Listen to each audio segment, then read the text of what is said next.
Welcome to this edition of the Forum. I'm your host, Sheila Evans. Here on the Forum, we highlight interesting and important achievements, programs, and events within our school system and community. Today's show is no exception. Things get underway with Kelly Furr. She is the Program Director for Nourish NC. She will fill us in on what they do and plans to keep kids fed during the holiday.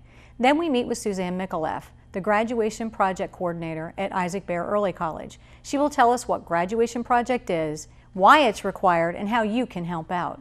And finally, we're joined by Beth Gaglione, Wilmington Branch Director of the Food Bank of Central and Eastern North Carolina. She tells us about their role in the community and how you at home can get involved.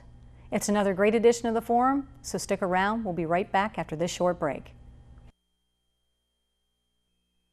Your company can join these local businesses in offering students with disabilities the much-needed experience to compete in today's job market.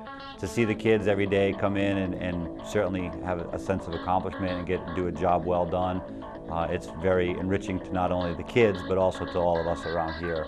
For young people with disabilities, participating in mentoring programs, job shadowing, and internships are great ways to make them stand out among other job applicants. I'd say it's kind of a win-win. I mean, not only are you doing the right thing for the community and these kids, but you're also allowing them to grow and get the skills necessary to be successful in the future.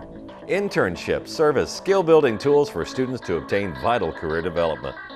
If your business would like more information on how it can benefit from adding a student intern from New Hanover County Schools to its roster, please contact the Special Education Department now at 254-4445. They're doing a fantastic job and we couldn't be happier. My next guest is Kelly Furr. She is the Program Director for Nourish NC. She's here to tell us about their organization and their holiday plans. So Kelly, tell us a little bit about Nourish NC. Okay, so Nourish is a nonprofit organization. It's a local nonprofit here in New Hanover County.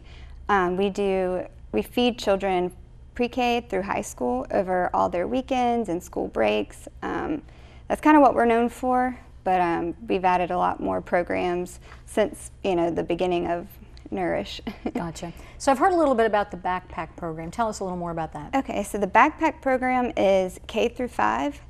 5th grade, they receive weekly backpacks or bags that we put in their backpacks. Okay. And then we have the box program, which is for pre-K, middle, and high school. Okay. And the reason why pre-K gets it is the bags are too heavy for the backpacks. Makes sense. And then for middle and high school, they start to realize, what the bag, means, and so we decided to move towards boxes. That way the parents pick up and they never have to deal with it at school or anything like that. So how are these children identified for the program? So we work directly with the school social workers, and I have to say New Hanover County has some amazing social workers. They know the students, they know the families, so what they do is they'll reach out to families that they think are in need. We tell them to give McKinney-Vento students priority. Mm-hmm. And then, which means they're technically homeless. Yes. And we have over 900 in New Hanover County. But they identify them, they send the form home, or, whatever works best for that family. Mm-hmm. And then they send it to me and they're enrolled. Gotcha. And there's no deadline. Oh, gotcha. Yeah. Why is this work so important? For me, coming into it, I've worked in child education, and I did grants and stuff, and I realized, kids aren't going to learn. I can give them all these tools, but they're not going to learn without food. Right. And, but now working at Nourish, I realize it's much more than food. It's, reducing stress in the home.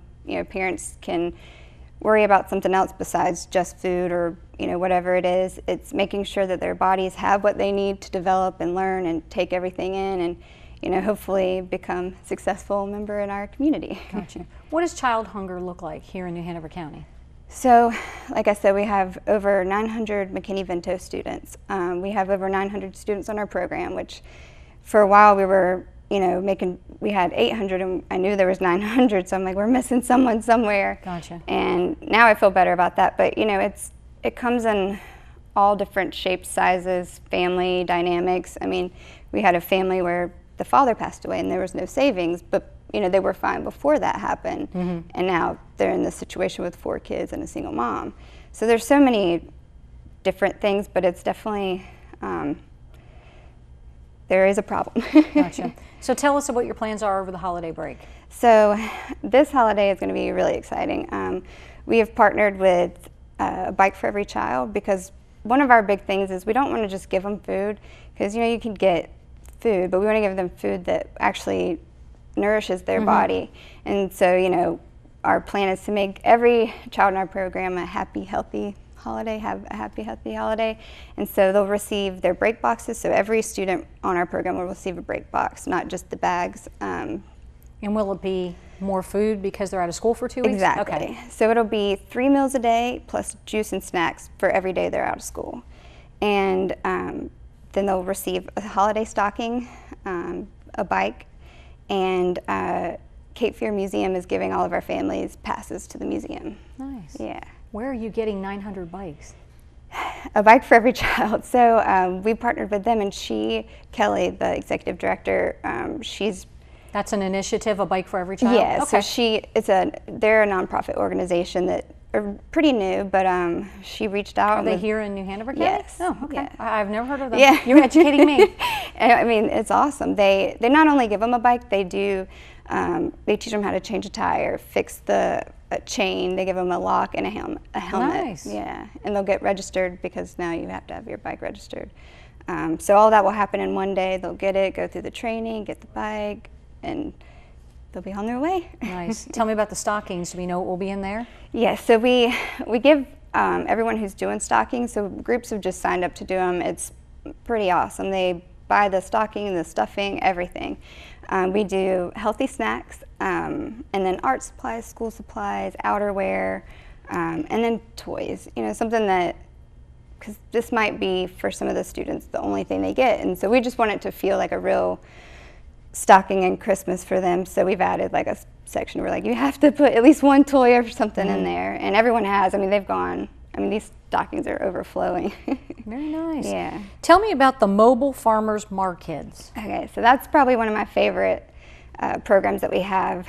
What we do is we'll go to either a school or park or wherever we have it in high need areas or high need schools, and just set it up like a real farmer's market. I give them fake money, so they come through the line, and we have everything set up, and they have their Nourish bucks, and they go through the line, and they give someone, it's usually like $1 for 3 apples or something like that. And by the end of the line, they'll have a 15-pound bag of produce, and that they get to take home and share with their family. Because we just want to get the food into their hands and show them, if they learn now to go to a farmer's market or something like that, to go and do that later in the future. Just getting them started now, we think will be more efficient. And learning by accident. Exactly. If they're learning how to spend your Nourish bucks, Yeah. they've got to do the math Exactly. and such. Yep. Very nice. How can people get involved? So we have tons of volunteer opportunities. We're always packing, always sorting food. You can go to our website. It's nourishnc.org. Easy. And /volunteer. Okay. Yeah. Very good. Well, awesome. Great holiday plans. That sounds really exciting. Yeah. Because hunger doesn't stop just because they're not in school. Exactly. And that's, one thing that I think is pretty cool about Nourish is that, it's making sure that they're covered all the time. Pretty much any time that they're not in school, over summer, the entire summer. Very good. Yeah. Well, great. Kelly, thanks so much for sharing that information. And I'll be back in a few minutes right after these messages.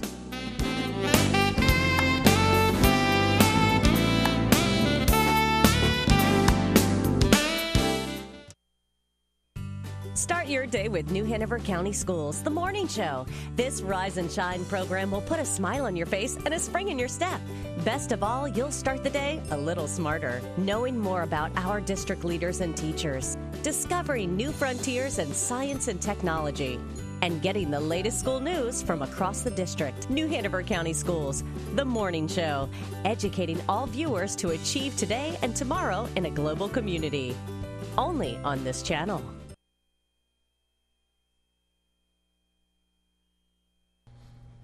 I am joined by Suzanne Micallef. She is the English teacher and graduation project coordinator at Isaac Bear Early College. Tell us what's different about graduation project at Bear. Well, at Isaac Bear, the students take the 11th and 12th grade English course as a sophomore, And then when they are juniors, many of them will take the graduation project as a single course. And sometimes when they're seniors, they can take it. So it's kind of a mutual decision between administration, teachers, and the student.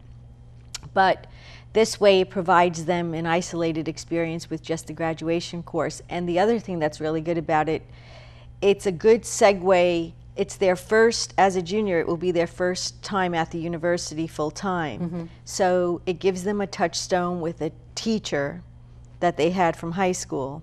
And at the same time, I'm on university campus. But actually, I was talking with the kids today and I asked them, what is so great about our program? And I'm telling you, this is true. They said that taking it as a junior gives them opportunity to have community contacts and build relationships, and either to use it in when they apply to colleges as a, for a mentor, or also to pursue internships with them. And I thought that was a neat thing that I hadn't thought of.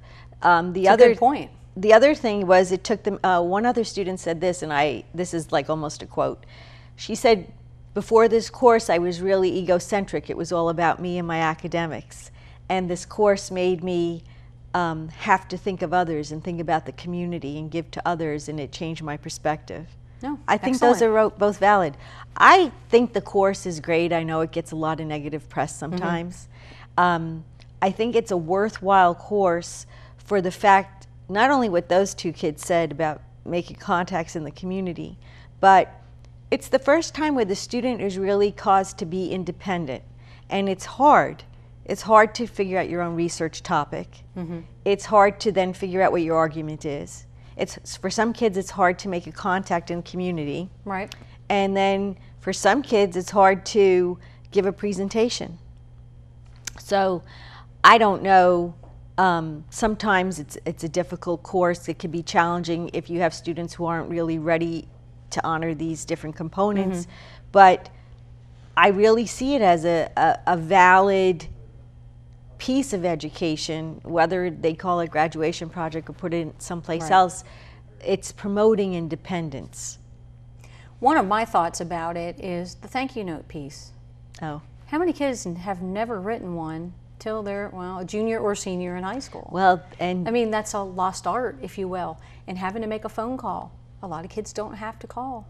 You know, they email, they text. So I do agree with you. There are some real social skills that can come out of it, for sure. And the interview process is live for the most part. But it's funny because when they're making up their questions, it's not so much the number. It's what are you going to do with the data? How do you construct the question so that you don't get yes or no? Right. And then how do you use that in your paper? So I'm not kidding. I feel fortunate that I'm at Barrett and I can teach this course the way I do, because when it works really great. Gotcha. What are some of the challenges that you have teaching it at Barrett? As I said, I have a student, this course was designed for seniors. There's a big difference between a 15-year-old and an 18-year-old. True. And Number one, they can't drive. So I have the 15-year-old in the 10th grade, but they're taking the 11-12 curriculum. Right. Then you have the 16-year-old, a new 16-year-old, and they could be in grad project. And that could be challenging, combined with acclimating themselves to the different freedoms you get on the university campus. So that could be a challenge just in helping them manage their time and organize themselves. And again, sometimes the attitude toward the course can be a misperception, but it's their reality, and so that takes a little bit of finagling. Gotcha. Where do you hold the classes? Right now, my favorite place is Deloach, because I can have class at Deloach, and I don't know if you know the campus, it's right next to the library. And I also work with the librarians, so it's really nice. And then on Fridays, I've been lucky enough to have my classroom at Barrett, which works because then I can do hands-on and do, they can refer to old binders and stuff like that. So one of the biggest challenges for you really is the students and their age? It's the maturity, and it's the, you know, I don't know, the reality of going to Isaac Barrett is that it's such a crunched academic 2 years, and it's hard. It's a little bit too hard So when you're 15, you're doing a lot of work. I think you can lose being 15. So if we find a way to balance that a little better, it would be good.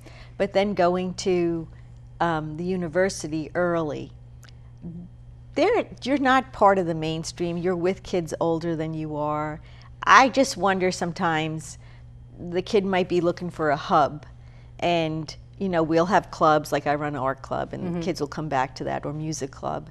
I think it's important to give them a piece of high school. All right. Well, they have a prom and such, right? Yeah. I think but I'm just talking about day to day, and our faculty's great. I mean, the kids come back for tutoring, but so it's kind of still this fluid relationship, and I think it's got a lot of positive points to it. Well, you've been there a while, haven't you? Since its inception. Yes. 12 years. You're one of the originals. Yeah, I'm the founder. Now I'm old. Is Mike Kelly still there? Yes, he is. Okay. Yes, I remember. He and I, yeah, we're the originals. And I don't call forget, go ahead. Miss Theophilus. Oh, true, true. She runs the show. Well, very good. Now, if somebody wants to volunteer, what do they do? We have a website. It's Isaac Bear. Michelle France is our secretary, and we sent out an email to get volunteers for grad project. And also, I really was focused on my 9th and 10th grade parents, because it's a good way for them to be prepared when their student goes to present. And see what the expectations are. Very good. Well, Suzanne, thanks for stopping by and sharing with us. We'll be back in a few minutes, right after these messages.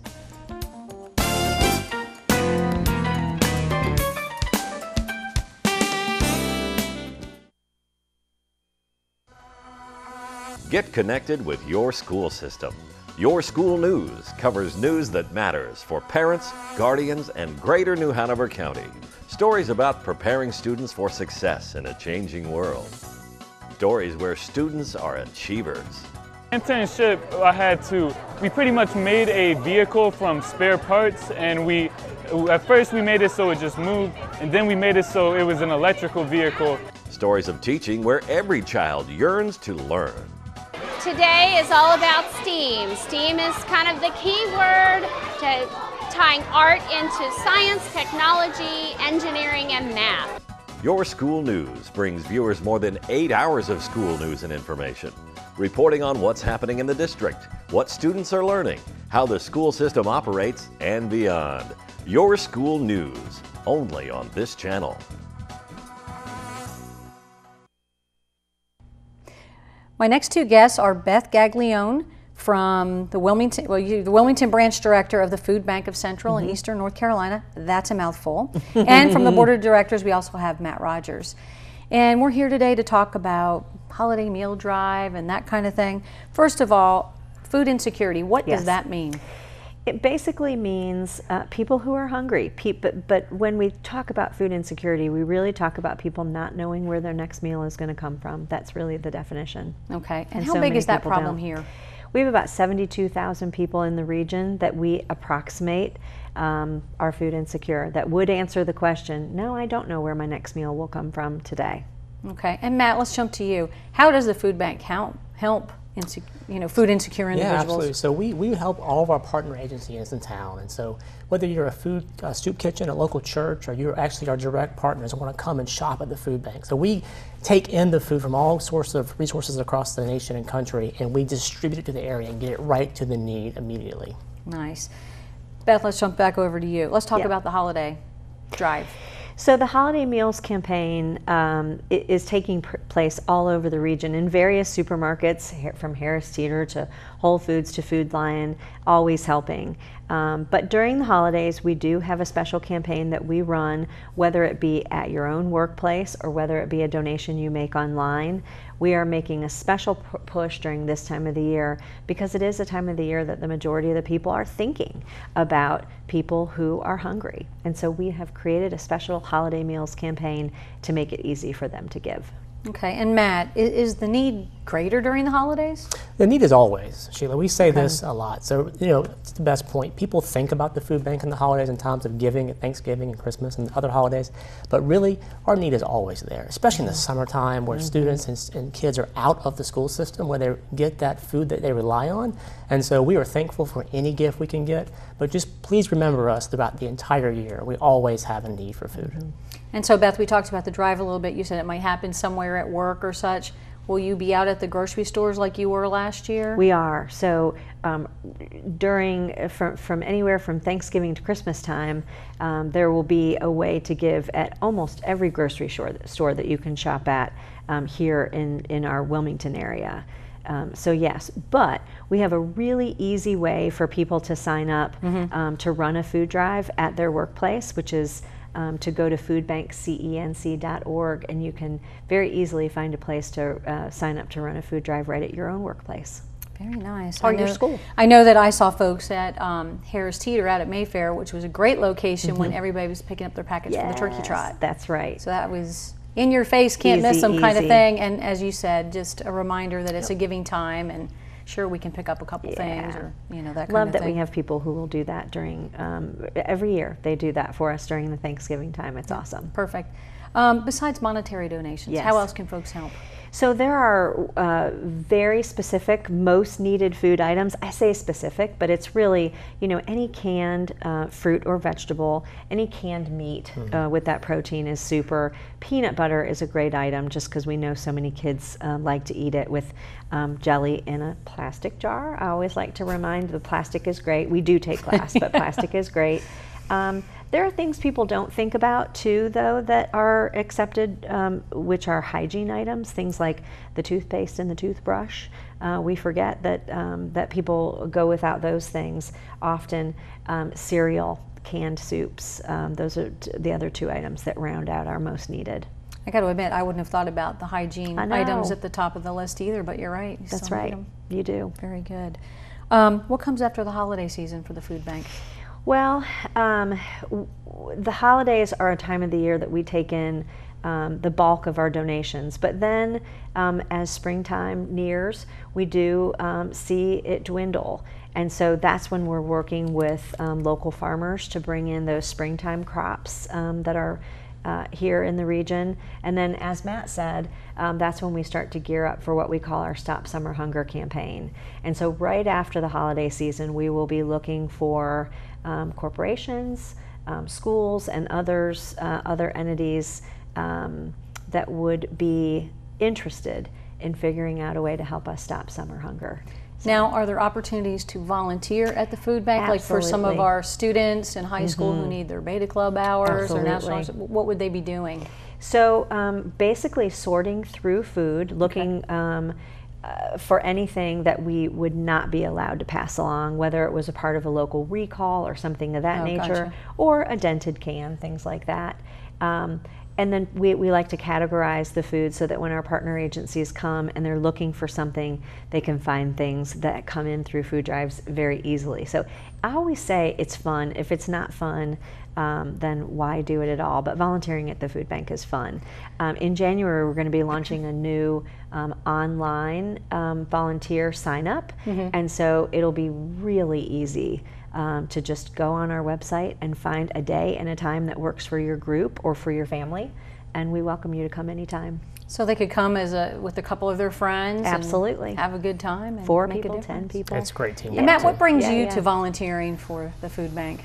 I've been involved with food insecurity work since I was a young lad in Savannah, Georgia. And I've always said this when people ask that question. I've always been amazed at how the face of hunger will surprise you. And you don't realize the need. We heard a story recently, Beth and I were at an event, had a large donor tell us of a story where she herself needed the food bank at a time in her life. And so here's someone that you think didn't have that food insecurity problem. And so, I'm always just like, the food bank is the key part of this community, and it is what sustains so many people throughout so many times in their lives. Well, very good. And it seems like it's in good hands. Thanks. Thanks for coming by and telling us about that. And we'll be back in a few minutes right after these messages.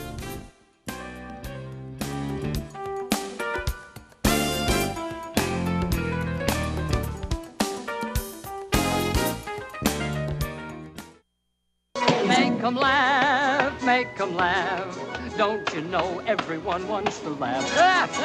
My dad said be an actor, my son, but be a comical one. They'll be standing in lines for those old hunky honky-tonk monkey shines. Or you could study Shakespeare and be quite elite, and you could charm the critics and have nothing to eat. Just slip on a banana peel, the world's at your feet. Make 'em laugh, make 'em laugh, make 'em laugh. We hope you've enjoyed our program today. To learn more about Nourish NC or to donate and volunteer with them, please visit their website at nourishnc.org. To be a judge for graduation project, please contact the high school you would like to volunteer with. A full list with phone numbers can be found on the school system's website at nhcs.net.